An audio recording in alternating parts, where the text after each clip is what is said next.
वो सोचता है कि यहाँ रह के जो मैंने खुदकुशी करनी है तो वहाँ पे बेहतर है कि जाके ये कर ट्राई कर लो। हाँ अच्छा, एक आसान चीज़ और रास्ता भी है, ढूंढता है आप वो। गुजरांवाला की बात कर रहे थे, एक दफ़ा गुजरांवाला जाने का इत्तेफाक हुआ, उनके बारे में तो कहते भी ऐसा है, मतलब वो बहुत बड़ी तादाद वहाँ लोग ना बहुत बाहर है, सेटल बिल्कुल। है, तो वो होता है, बहुत सारी फैमिलीज आज भी ऐसी जब उन्होंने सफ़ेद कॉटन का सूट पहना होता है और गली के कोने में बैठे होते हैं, पान मुंह में रखा होता है, शाम में कढ़ाई चल रही, क्या क्या करते हैं जनाब? कुछ नहीं, बड़ा भरा बाहर होता है। अच्छा आप ठीक है, वो तो सही है, आप क्या करते हैं? बड़ा भरा बाहर होता है, बड़ा भाई बाहर होता है, बस वो बेचारा उधर खून पसीने की कमाइयाँ कर रहा है, भेज रहा है, इधर जनाब अयाशियाँ हो रही, मतलब आपने कुछ सेविंग नहीं की, वो सारे पैसे बेचारे घर भेज रहे होते हैं, 15 साल बाद जब वो मेहनतें करके वापस आते हैं, इधर पीछे कुछ नहीं होता। ठीक है, ये भी एक पहलू है बाहर की जिंदगी का। जनाब जब ऐसा कोई काम होता है लाइक जो मतलब मौके से फ़ायदा उठाने वाले जब बैठे होते हैं, वो कहते हैं ना कि जब तक बेवकूफ़ जिंदा है अक्लमंद भूखा नहीं मर सकता। ठीक है, तो ये जो ऐसे एजेंट्स वगैरह हैं जो इन लोगों को बाहर भेजते हैं, उनको क्यों नहीं पकड़ा जाता है? या पता तो चल ही जाता है ना एक आध केस के बाद ही कि जनाब ये बंदा जो है ना ये गलत काम कर रहा है, वो फिर भी आज़ादी के साथ सालों से बरसों एक काम करते रहते हैं, इसी तरह लोगों को बेवकूफ़ बना बना के पैसे व हथियारे होते हैं। फहीम साहब मसला ये है कि मैंने बताया आपको कि एंटी सोशल पर्सनैलिटी जो होती है ना, वो एक पर्सनैलिटी है, सही है, उसके बाद गर्ड्स होते हैं, उसके बाद टैलेंट होता है, उसको पता होता है किस तरह मूव करना है, सही है, वो बहुत एक माहौल क्रिएट करके इन बच्चों को जो है ना जहन को बिल्कुल वॉश करके ना उसको इस पैटर्न पे लेके आता है बिल्कुल कि सब बाग दिखाता है, समझे ना। उसके बाद ये बच्चे उस काम को डन करने के लिए जो कुछ भी कर सकते हैं, बाद तो चोरियाँ भी करते हैं, आपको पता है। हाँ, उन्होंने उतने लाख इकट्ठे करने होते हैं ना, पैसा इकट्ठा करना होता है, सही है।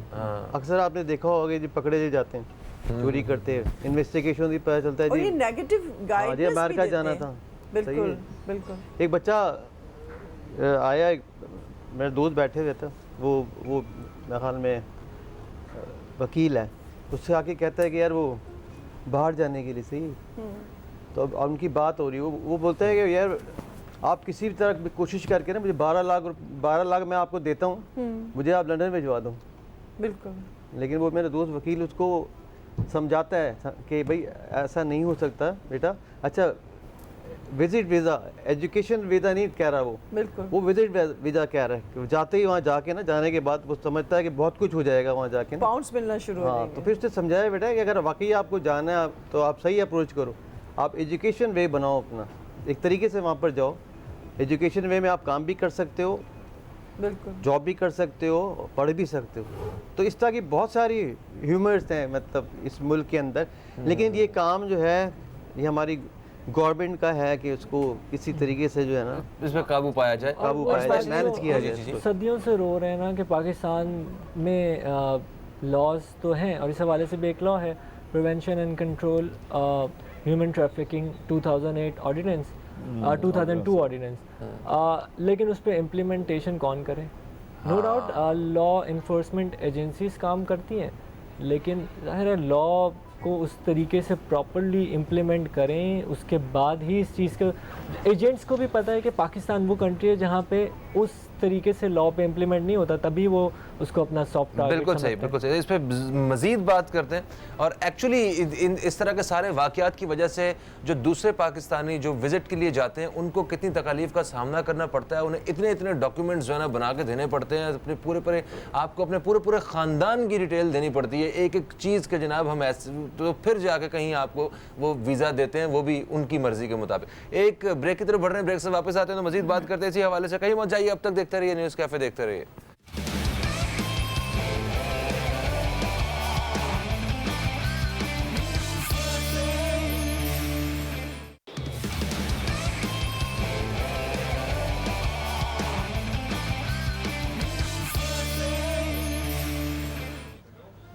वेलकम बैक दोस्तों, आप देख रहे हैं न्यूज़ कैफ़े, मैं हूं फ़हीम अब्बास, और आज हम बात कर रहे हैं ख़ास तौर पे उन नौजवानों के हवाले से जो मुल्क से बाहर जाने का एक ख्वाब सजा के बैठे होते हैं,